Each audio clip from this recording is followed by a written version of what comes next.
بسم اللہ الرحمن الرحیم بسم اللہ الرحمن الرحیم اذا عرفت هذا فنقول۔ بات آقا جان کل جہاں چلی تھی کہ شیخ اعظم رحمۃ اللہ علیہ نے فرمایا تھا یہ جو ہم کہہ رہے ہیں کہ وہ شرط کتاب و سنت کے حکم کے خلاف نہ ہو،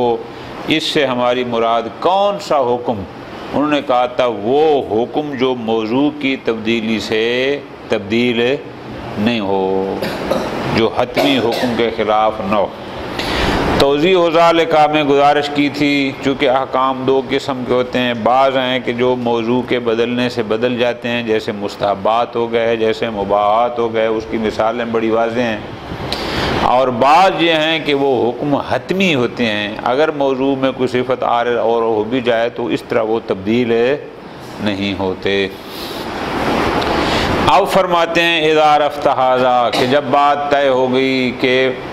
احکام دو قسم کے ہیں، ایک ہیں جو موضوع کے بدلنے سے جس کے حکم میں تغیر آتا ہے، اور ایک وہ ہیں کہ جس میں کوئی تغیر نہیں آتا۔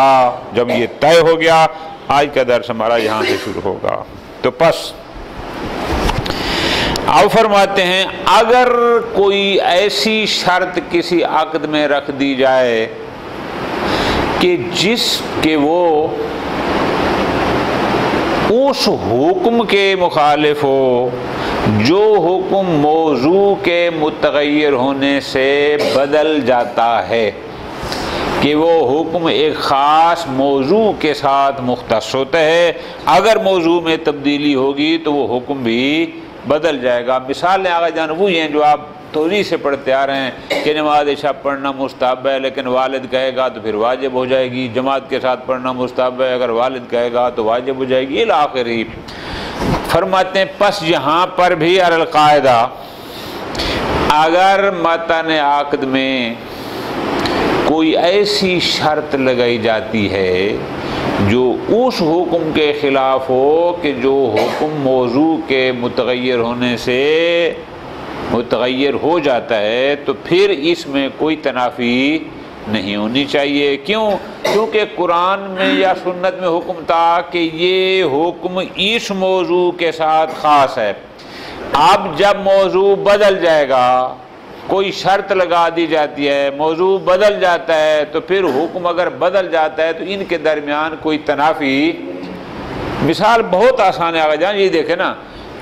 اگر کوئی عارض نہ ہو، یعنی جماعت من حیث الجماعہ مستحب ہے، ختم ہو گیا، موضوع کیا ہے؟ جماعت کے ساتھ پڑھنا، حکم کیا ہے؟ استحباب، ختم۔ لیکن جب والد کا حکم آ جاتا ہے تو موضوع بدل گیا، جب بدل جاتا ہے تو اس میں حکم بھی۔ پس ان عقود میں بھی اگر کوئی ایسی شرط رکھی جاتی ہے جو اس حکم کے مخالف ہو جو حکم قسم اول سے ہے، تو لہذا ظاہراً کوئی تنافی نہیں ہونی چاہیے۔ ہاں اگر کسی ایسی شرط کو قرار دیا جاتا ہے جو شرط حکم حتمی کے سے مخالف ہو، کہ جہاں موضوع کے بدلنے سے حکم نہیں بدلتا، مثال نماز واجب ہے، اگر متن عقد میں شرط لگا دی جائے کہ میں تیرے ساتھ یہ عقد کرتا ہوں اس شرط پر کہ تو 4 دن نماز نہیں پڑھے گا، اگرچہ یہاں شرط آ گئی لیکن یہ اشتراط اس حکم کے مخالف ہے کہ جو قابل تغیر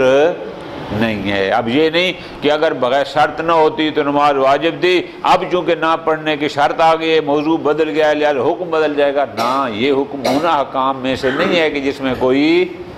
تغیر آتا ہے۔ مثل نماز جماعت کے، نماز جماعت میں اگر والد کا حکم نہ ہو تو مستحب ہے، والد کا حکم آ جائے تو واجب، حکم بدل گیا نا، لیکن خود وجوب صلاۃ یہ اس سے نہیں ہے کہ واجب کہے، وہ والد کہے تو بھی واجب ہے، نہ کہے تو بھی، کوئی نہ کہے تو بھی واجب ہے، ساری دنیا کہے تو بھی، پس متن عقد میں شرط ہو تو بھی واجب ہے، نہ ہو تو بھی۔ لہذا ہم جس حکم کی بات کر رہے ہیں کہ وہ شرط کتاب اور سنت کے حکم کے مخالف نہ ہو، اس سے مراد وہ والا حکم ہے کہ جو حکم حتمی ہوتا ہے، جو قابل تغیر نہیں ہوتا۔ ٹھیک، بس نتیجہ یہ ہوا. اب تھوڑا سا غور کریں، اب مزیدار بحث. ایک خاتون اگر شرط لگاتی ہے عقد میں، وہ ہمارا اصل موضوع تو وہ تھا نا کہ میں تیرے ساتھ عقد کرتی ہوں اس شرط پر کہ تو دوسری شادی نہیں کرے گا. اب دوسری شادی کرنا یہ مباحات میں سے ہے. اگر کوئی نظر کر لے گا تو اس پر واجب ہو جاتی ہے، نہ کرے گا تو اس میں مباح رہتی ہے. تو لہذا علل قاعدہ یہ شرط نافذ ہونی چاہیے. یہ کوئی کتاب و سنت کے اس حکم حتمی کے خلاف نہیں ہے. اگر ایک خاتون کہتی ہے میں تیرے ساتھ عقد دائمی کرتی ہوں اس شرط پر کہ تو کوئی لونڈی میرے اوپر لے کر نہیں آئے گا، تو اس قانون کے مطابق تو یہ شرط صحیح ہونی چاہیے. لیکن ہم حدیث میں دیکھتے ہیں کہ حدیث یہ کہتی ہے کہ نہ، شرط اللہ اسبق من شرطکم یا من قبل شروطکم. وہاں پر عدم تزویج کی شرط یا عدم سری کی شرط کو قبول نہیں کیا گیا. اب ہماری مشکل جہاں آ گئی کہ اگر ہم حکم کی ان دو قسموں کو دیکھتے ہیں تو عورت کی طرف سے رکھی گئی وہ شرط کے دوسری شادی نہیں کرے گا واجب الوفا ہونی چاہیے، چونکہ یہ کتاب و سنت کے کسی حکم حتمی کے خلاف نہیں ہے. لیکن اگر ہم روایات کو دیکھتے ہیں تو روایت کہتی ہے کہ نہیں، یہ واجب الوفا نہیں ہے. اب کیا کریں؟ سمجھا گیا؟ اب شیخ اعظم فرماتے ہیں ہمارے پاس دو آپشن ہیں. ایک آپشن یہ ہے کہ ہم یہ کہیں اگرچہ تمام ایسی شروط جو حکم غیر حتمی کے مخالف ہوں وہ نافذ العمل ہوتی ہیں، واجب الوفا ہوتی ہیں، مگر ان کے یہ دو شرطیں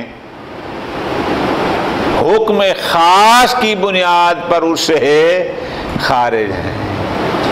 یعنی ہم قائل کیا ہو جائیں کہ ہر وہ شرط جو کسی بھی حکم غیر حتمی کے خلاف ہوگی وہ نافذ العمل بھی ہے، وہ واجب بھی ہے، ٹھیک ہے. لیکن یہ دو جو ہیں نا اگرچہ موضوعاً ان میں سے ہیں لیکن ان کا حکم جدا ہے. چونکہ شارع نے کہہ دیا ہے کہ یہ واجب الوفا اور نافذ العمل نہیں ہے، لہذا ہم ان کو اس سے نکال لیں. یا اس کا یہ آپشن ہمارے پاس ہے، یا اس کا آپشن یہ ہے اس کو ایک اور حمل کرتے ہیں، اگرچہ وہ بہت بعید ہے حمل، لیکن ایک امکان کی صورت پر کہ خود ہی فتح عمل کہہ کے اڑاتے ہیں کہ نہیں یہ نہیں ہو سکتا. کیا کہ ایک دفعہ ہوتا ہے یوں کہنا کہ اگر تو دوسری شادی کرے گا تو میں مطلقہ ہوں گی، یعنی سبب طلاق اس کی طرف سے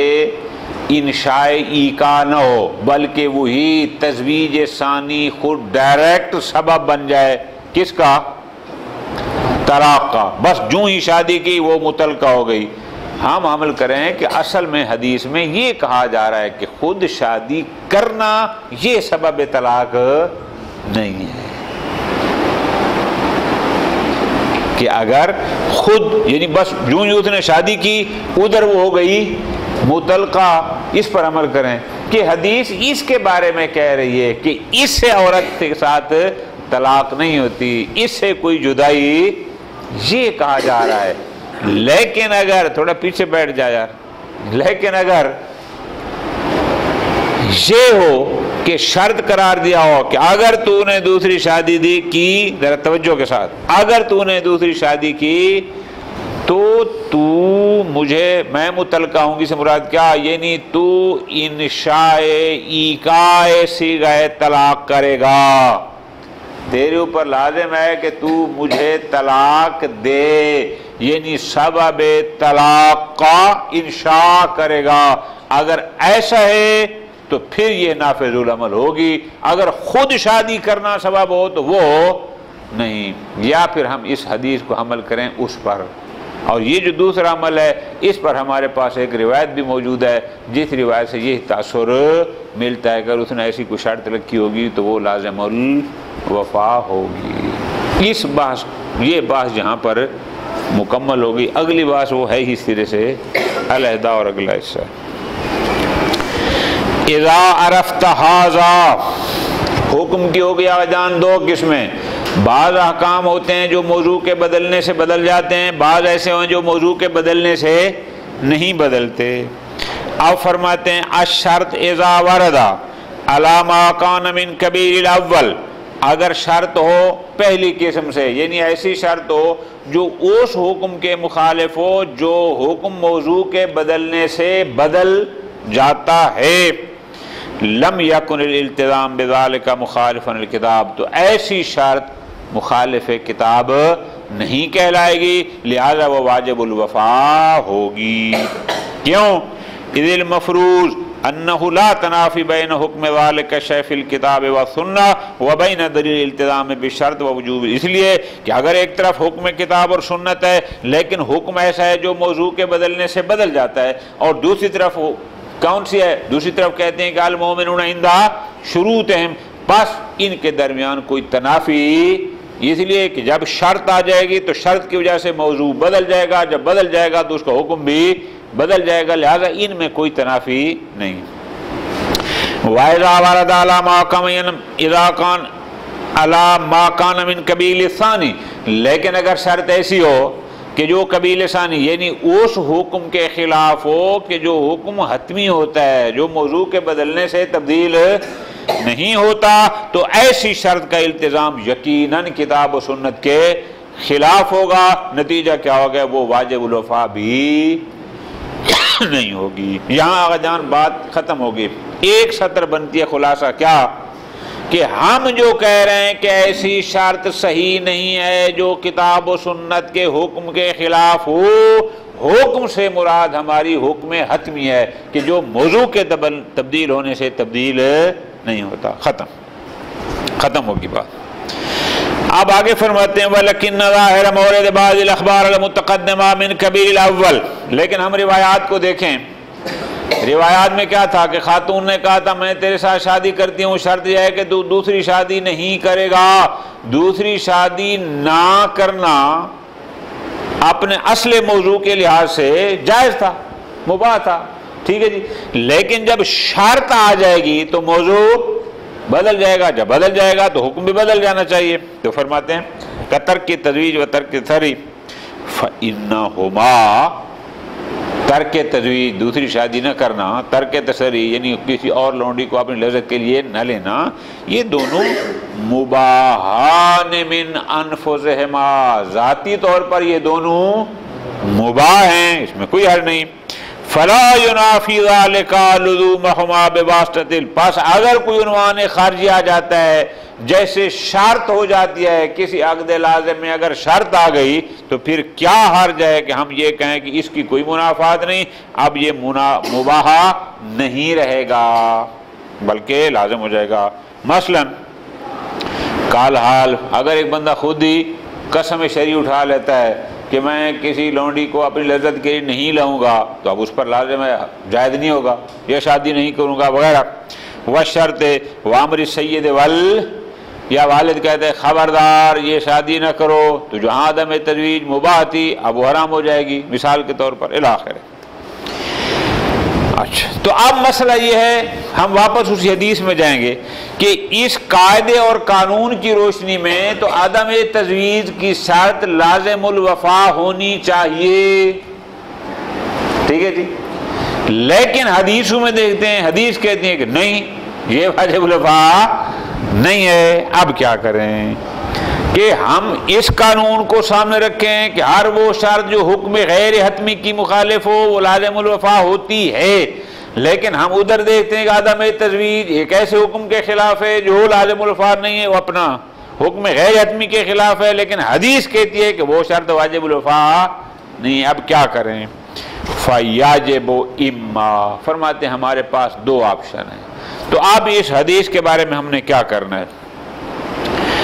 اما جعل ذلك الخبر کاشفا، یا ہم اس پر عمل کریں کہ یہ جو روایت کہتی ہے کہ عدم تزویج عدم تسری اگرچہ یہ حکم غیر حتمی کے خلاف ہے لیکن اس کے باوجود بھی یہ کاشف ہے حدیث کس سے؟ ان کون ترک الفعلین کہ یہ دونوں فعل ترک تزویج اور ترک تسری فی نظر الشارع من الجائز اگرچہ یہ امور مباحہ میں سے ہے جائزہ میں سے ہے لیکن یہ ان مباحات میں سے ہے ان جائز امور میں سے ہے الذی لا یقبل اللزوم بالشرط جو شرط کے ذریعے بھی لزوم کو قبول اگرچہ دیگر جائز کام شرط کے ذریعے لازم ہو جاتے ہیں لیکن یہ دو کام ایسے ہیں کہ جو جائز ہونے کے باوجود بھی شرط کے آنے سے بھی لازم نہیں ہوتے وَإِنْ كَانَ فِي أَنْظَارِنَا نَذِيرٌ اگرچہ ہماری نظر میں یہ مثل ترک لحم کے ہیں یا ترک تمر کے ہیں ایک بندہ قسم اٹھاتا ہے میں گوشت نہیں کھاؤں گا تو اس پر لازم ہے کہ اب نہ کھائے ہماری نظر میں ایسے ہے لیکن شارع کہتے ہیں اگرچہ ہیں تو جائز لیکن شرط کے باوجود بھی یہ لازم یعنی اس کو اس پر حمل کریں وغیرہ من المباحات القابلۃ للطروء عنوان تحریم کہ اگرچہ ہیں لیکن مطلب کیا ہوگا یعنی یا حمل کریں اس پر کہ علال قاعدہ تو یہ دو فعل عدم تزویج عدم تسری جائزہ میں سے تھے لیکن حکم خاص کی وجہ سے یہ ایسے جائز ہیں جو شرط کی وجہ سے بھی لازم نہیں ہوتے علال قاعدہ تھے لیکن حکم خاص آ گئی یا اس پر حمل کریں وَإِمَّا یا نہیں اس پر حمل کریں کہ ان هذه الافعال کہ یہ جو حدیث میں ہے کہ نہیں عدم تزویج یا ترک تسری تیرے اوپر لازم نہیں ہے اس شرط کی پابندی لازم نہیں ہے کہ ان هذه الافعال مما لا يجوز تعلق وقوع الطلاق علیہا بلکہ اس سے مراد کیا لیں یہ جو پیغمبر نے فرمایا یا امام نے فرمایا کہ ان کی پابندی ضروری ہے اس سے مراد کیا ہے کہ ترک تزویج پر طلاق کا معلق ہو جانا کہ بس جو ہی اس نے شادی کی ادھر وہ طلاق ہو گئی نہ ایسا نہیں ہے یعنی ان هذه الافعال مما کون سے افعال یعنی تزویج تسری ان افعال میں سے کہ لا يجوز تعلق وقوع الطلاق علیہا جائز نہیں کہ ہم طلاق کے وقوع کو ان پر معلق کریں کیا جیسے میں نے آپ کو آسان اردو سمجھایا کہ جو ہی شادی کی بس وہ متعلقہ ہو گئی نہ ایسا نہیں ہے جو ہی اتنے لونڈی کو لایا ادھر وہ متعلقہ خود بخود ہو گئی فرماتے ہیں نا وقوع طلاق کو ان پر معلق کرنا یہ درست نہیں وَأَنَّهَا لَا تُوجِبُ الطَّلَاقَ صرف شادی کر لینا دوسری یا لونڈی کو لے آنا یہ موجب فقط یہی موجب طلاق نہیں ہے کما فعلہ الشارع جیسا کہ شارع نے اس کو کہا تھا کہ اگر تو نے طلاق دی اور دوسری شادی کی تو میں متعلقہ ہو جاؤں گی وہ گویا خود تزویج ثانی کو سبب طلاق بنا رہا تھا جبکہ جہاں مراد ہے کہ نہ یہ سبب نہیں اس لیے یہ پس فل مخالف للکتاب پس حکم کتاب کا مخالف کون سی چیز ہے شرط قرار دینا نا بلکہ وہ کیا ہے وہ ہے ترتب طلاق المرأة کہ ایک خاتون کی طلاق کا مرد کی دوسری شادی پر مترتب ہونا یہ حکم مخالف ہے کہ ادھر وہ شادی کرے ادھر یہ متعلقہ ہو جائے یہ حکم مخالف کتاب ہے ایسا نہیں کیوں اذ الکتاب دال علی اباحت اس لیے کہ کتاب تو وہ تزویج کی اباحہ پر داد کرتی ہے اور یہ کہہ رہا ہے کہ وہ متعلقہ ہو جائے گی ایسا جائز نہیں وَأَنَّهُ مِمَّا لَا يَتَرَتَّبُ عَلَيْهِ الْحَرَجُ اور اس تزویج ثانی پر کوئی کسی قسم کی حرج بھی مترتب نہیں ہوتی وَلَوْ مِنْ حَيْثُ خُرُوجِ الْمَرْأَةِ بِهَا عَنْ زَوْجِيَّةِ الرَّجُلِ اگرچہ یہ حیثیت نے کہا کہ عورت جو ہے وہ زوجیت رجل سے نکل جائے گی لیکن یہ حرج نہیں ہے مراد کیا ہے الفاظ پہ غور آگا اس سے مراد کیا ہے کہ یہ جو امام نے فرمایا کہ اگرچہ اس نے شرط لگائی ہے تو دوسری شادی نہیں کرے گا فلاں اس کا عمل کیسے کریں گے کہ فقط دوسری شادی کا موجب طلاق ہونا امام اس کی نفی کر رہے ہیں کہ نہ یہ موجب طلاق کے اپنے اسباب ہیں طلاق کا اپنا ایک طریقہ کار ہے اگر اس نے فقط ادھر شادی اور ادھر وہ متعلقہ ہو گئی تو امام کریں ایسا نہیں ہے مراد اس سے یہ ہے یا پھر ہم اس پر عمل کریں فرماتے ہیں وَيَشْهَدُ لِهَذَا الْحَامِلُ، یہ جو ہم نے دوسری صورت نکالی ہے کہ شاید اس پر عمل کریں کہ امام نے فرمایا کہ اس کی جو شرط تھی دوسری شادی نہ کرنے کی لازم نہیں ہے، اس سے مراد یہ ہے کہ فقط تیرا شادی کرنے سے طلاق نہیں ہوگی۔ اس حمل پر شاہد کچھ اور روایات بھی ہیں کہ بعض روایات کہتی ہیں کہ ایسی شرط کو پورا کرنا لازم ہے، لیکن لازم سے مراد کیا ہوگا؟ یعنی وہ شرط ہوگی گویا تو اسباب طلاق کو وجود دے گا، وہ نہ کہ فقط تزویج ثانی۔ مثلا ایک روایت منصور بن یونس کی، وہ کہتے ہیں قلت لابی الحسن، میں نے امام موسیٰ قادم علیہ السلام کی خدمت میں عرض کی، ان شریکن لی کان تحت امراتن، میرا ایک ساتھی تھا اس کے ایک خاتون تھی زوجہ تھی، فطلقها، اس نے اس کو طلاق دے دی، فبانت منہ، جدا ہوگی، فاراد مراجعتها، جب جدائی ہوگی اب وہ چاہتا ہے کہ اس طلاق بعد رجوع کر لے، فقالت له المرأة، اب اس کی جو پہلی زوجہ تھی خاتون تھی، اب اس نے یہ کہا لا واللہ لا اتزوجک ابدا، قسم اٹھا لی کہ نہ اب میں کبھی بھی تیرے ساتھ شادی، حتی شرط ہے، شرط کیا ہے؟ یجعل اللہ لی علیک، مگر یہ کہ اللہ مجھے تیرے اوپر یہ حق دے دے، کون سا حق دے دے؟ ان لا تطلقنی، کہ اب نہ تو مجھے طلاق دے گا،